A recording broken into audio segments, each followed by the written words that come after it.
Gotcha.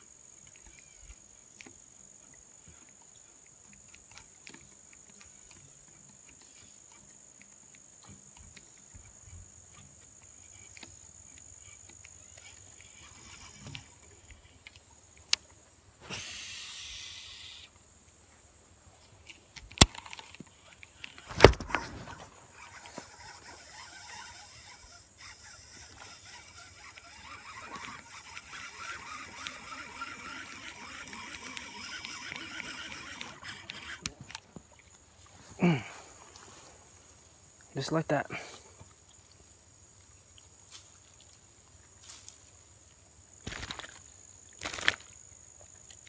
Top water.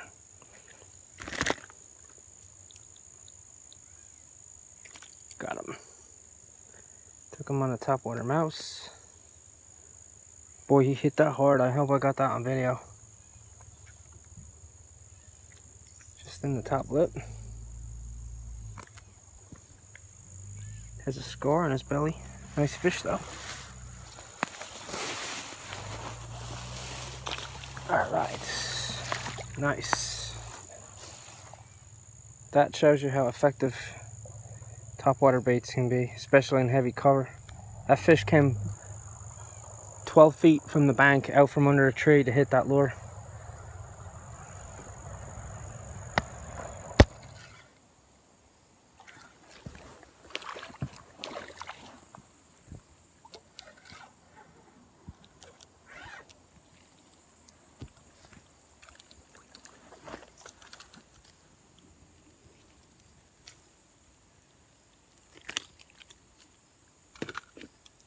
Easy, easy, easy.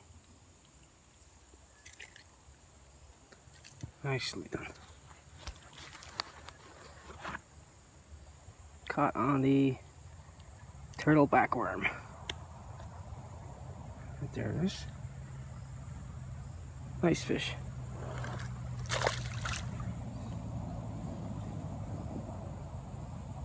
Let's see if we can re-rig it. Just a regular Texas rig. This is Junebug Worm.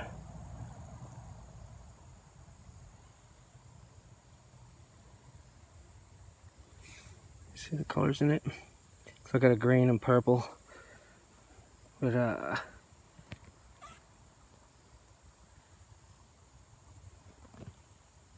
green pumpkin colored worm. We call it Junebug color.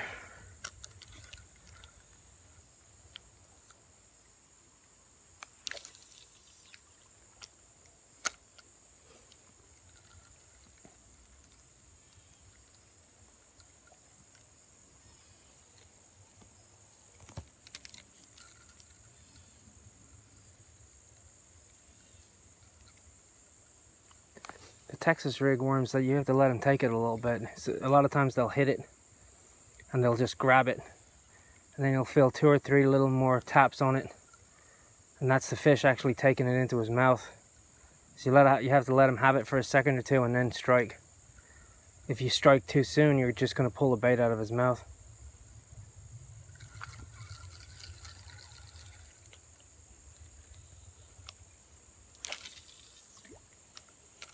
Bloop.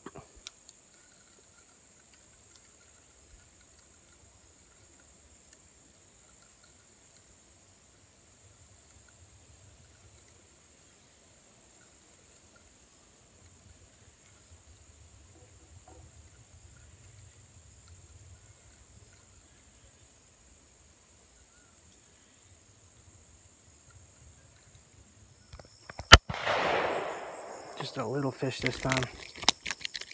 Easy, easy, easy. Right.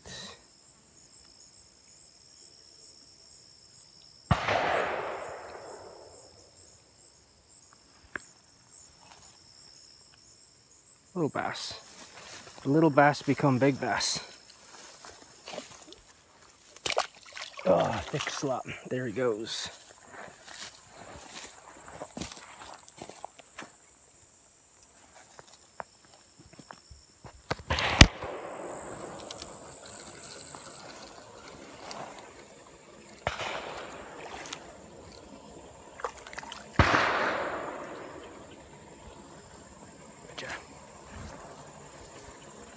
Little spotted bass. Nice. Took the old Junebug Worm. Okay, fish. Time to let you go.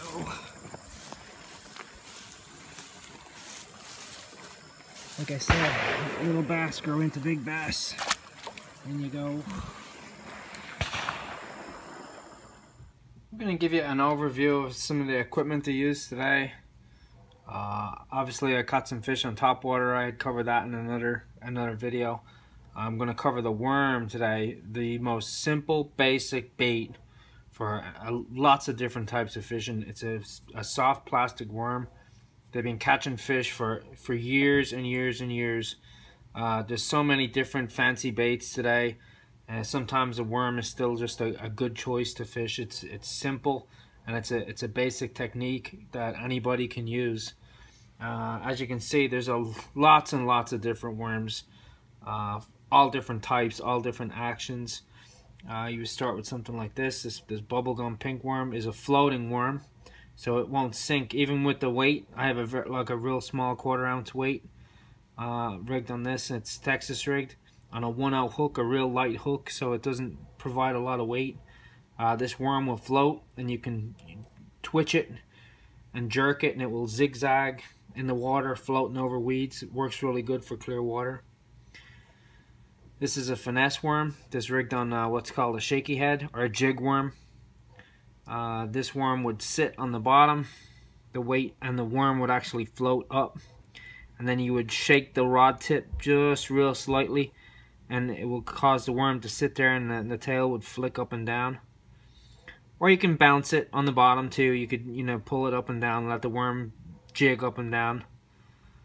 That will also attract the fish. You've got ribbon. This is a curly tail worm, so you could use it for swimming it through grass or through light weed. Then you have ribbon tail worms. So this tail provides a little bit more action, a swimming action in the water. This worm also actually has a rattle inside it. There's a bead inside here. There's a rattle, so that's for noise, to create noise, of course. Then you get into larger worms like this. This is a missile baits Tomahawk. It's a twin tail worm. This worm is about 9 inches, and it has 2 tails on it instead of 1, so it creates a lot of action. This is a big 10-inch ribbon tail worm. Of course, for these worms you would use bigger hooks. You can see this is like a turtle back. It's got ribbed, so it displaces water, and then the tail also will displace water. This is good for fishing on drop. It goes all the way up to something like this, which is a 12-inch worm. This is a man's jelly worm.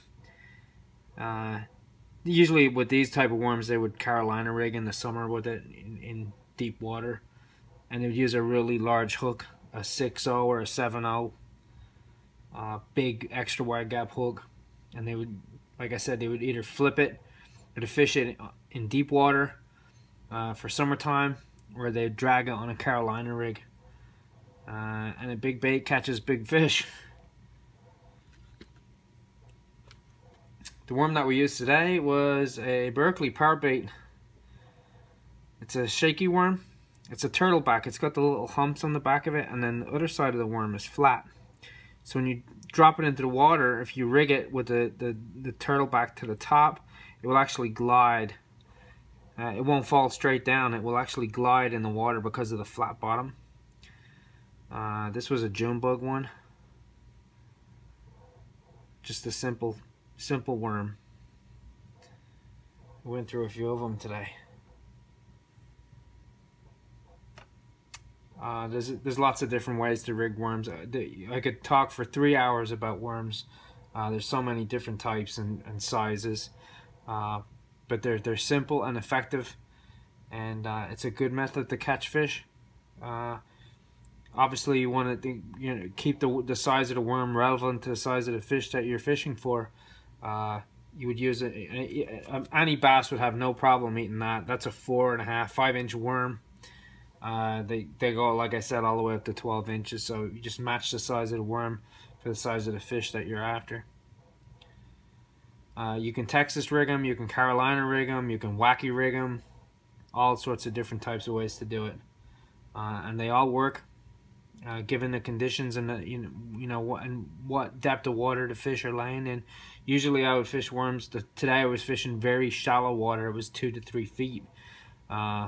So I was basically bottom hopping the worm, where I'd either drag it on the bottom, or if there was weed, I would hop it so that the worm would bounce over the weed or come up out of the weed, so it would come up and down, rest, let it drag on the bottom, and then bounce it, and then it gives a chance for the fish to see it, and then they'll come and chase it. The thing with fishing a Texas rig worm is sometimes you got to let the fish have it. Don't strike immediately when you feel the fish bump the worm. If you strike it, he may not have the hook in his mouth. What a lot of times will happen is he'll grab the back end of the worm, or he'll bite the middle of the worm, and that's the initial hit you'll feel. But then he will suck the worm into his mouth, so he'll grab it here first, and then as he's swimming away with it, he'll suck it in and suck it in. So on that second or third tap, when you feel him, that's when you want to strike. Don't strike right away, because if he has the backside of the worm, you'll just pull the worm right out of his mouth. You just gotta feel the fish, or if you see the line moving, a lot of times you know he's got it, and can strike in the opposite direction. But you can miss fish with that, and we missed a few fish today because of that. It'd come back and the worm would be balled up on the hook, where you just you pull it right out of his mouth. But like I said, worms are available everywhere. You don't have to spend a lot of money on them, and they all catch fish.